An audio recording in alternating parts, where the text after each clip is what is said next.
Bonjour à toutes et à tous. Aujourd'hui, je voudrais revenir sur la dernière enquête de L214 sur l'abattoir spécifique porcin qui est fourni Intermarché et qui est sorti début mai. Alors, le but n'est pas forcément de faire une contre-enquête, mais surtout de dénoncer les méthodes de L214 qui sont, encore une fois de plus, dans la manipulation. Mais cette fois-ci, on a la preuve. En effet, on connaît les méthodes de L214 qui consistent à filmer des heures et des heures d'images dans l'espoir de pouvoir décoder quelque chose à montrer. Et là, on a la preuve car on a réussi à trouver 1 heure et demie de rush qui sont une présélection des images que L214 ont tournées en caméra cachée. Et quand on regarde ces images, la plupart du temps, il se passe strictement rien de répréhensible.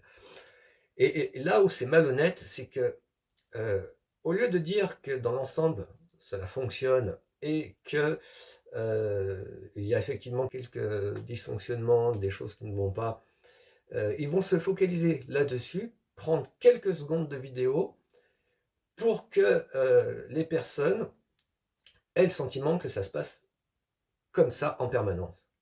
Or, c'est faux. D'ailleurs, L214 cite un rapport vétérinaire de 2016 qui montrerait que cet abattoir était déjà ciblé et avait déjà fait l'objet de remarques concernant des dysfonctionnements.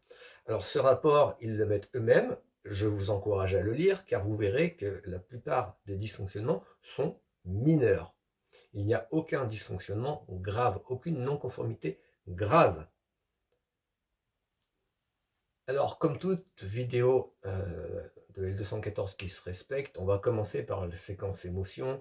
On va montrer des truies en gros plan. On va faire des gros plans sur les yeux, sur le regard. Et surtout, on va vous montrer des truies qui normalement ne sont pas destinées à l'abattage. C'est-à-dire c'est des truies qui sont blessées, qui ont des retournements d'utérus, des truies qui normalement n'ont pas le droit d'être transportées et n'ont pas le droit d'être abattues sous peine d'avoir des pénalités en ce qui concerne l'éleveur. On voit d'ailleurs que ces images sont totalement différentes du reste de l'abattoir. Cela ne correspond absolument pas à ce qu'on voit par la suite. Passons, c'était la parenthèse émotion pour préparer les gens à la manipulation. Donc ensuite, on a très peu d'images en fait. On a une image d'une truie qui a du mal à se déplacer et dont la voix off nous dit qu'elle est paralysée. Alors non, elle n'est pas paralysée parce qu'un animal paralysé ne bouge pas l'arrière-train. Là, on voit effectivement qu'elle a du mal à, à se mouvoir, elle a tendance à glisser, elle a du mal à tenir sur ses pattes. Alors oui, c'est choquant. Par contre, des truies comme ça, vous en voyez quasiment pas du tout dans le reste du reportage. Dans le reste des rushs, vous voyez des truies qui sont en bonne santé et qui n'ont aucun problème pour se mouvoir. Évidemment, on s'est focalisé sur celle-là, dont on ne sait absolument pas ce qui s'est passé, pourquoi elle est comme ça. Ensuite, il y a une séquence qui est effectivement choquante, c'est la séquence de l'employé qui met un aiguillon dans l'anus de truies qui ne veulent pas avancer. Alors, oui, ça c'est choquant, il n'y a aucun doute là-dessus. Le seul truc, c'est que sur des heures de rush, ça n'arrive qu'une fois. Et ça, ils ne le précisent pas. Ce qui me dérange dans ces méthodes, c'est que on va filmer des heures et des heures. Parce qu'il faut savoir que déjà les 1 heure et demie de rush qu'on a récupéré, c'est une présélection sur je ne sais pas combien de dizaines d'heures où il doit se passer strictement rien. Donc vous imaginez le nombre d'images où il ne se passe strictement rien pour en extraire quelques secondes.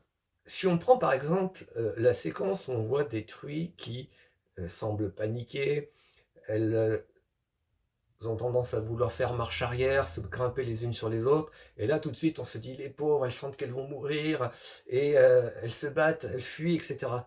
Le problème, c'est que quand on regarde les rushs, la plupart du temps, on voit strictement l'inverse, c'est-à-dire qu'on voit des truies qui se précipitent vers la mise à mort, qui ont même tendance à vouloir grimper les unes sur les autres pour arriver les premières.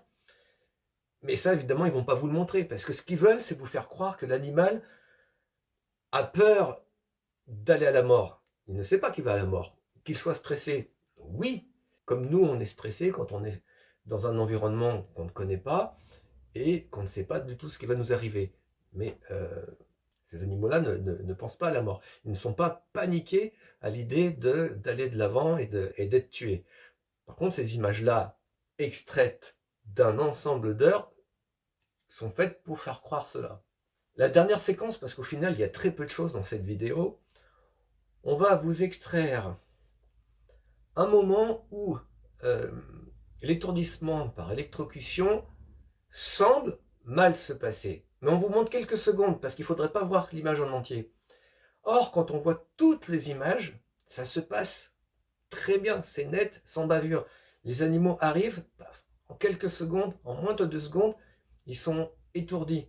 Alors, il y a effectivement quelques cas où deux animaux arrivent en même temps, et là c'est un peu plus compliqué parce qu'il faut effectivement étourdir le premier et le deuxième.